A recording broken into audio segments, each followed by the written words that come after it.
গতকালকে পাকিস্তানের সেনাবাহিনী, পুলিশ বাহিনী সহ বিভিন্ন বাহিনী মিলে তাদের জনগণের উপর ব্যাপকভাবে গণহত্যা চালায়, যার ফলে অনেক লোক নিহত হয় এবং আহত হয়। প্রায় 2000-এর উপরে আহত হয়েছে এবং 300 থেকে 400 মানুষ নিহত হওয়ার খবর এই পর্যন্ত পাওয়া গেছে।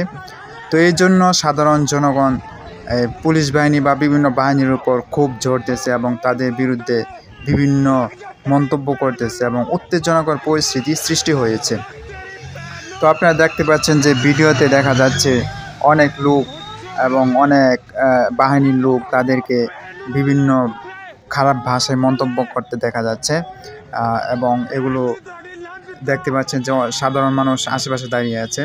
সেখানে কিন্তু ব্যাপকভাবে বিমান হামলা চালানো হয়েছিল গতকালকে।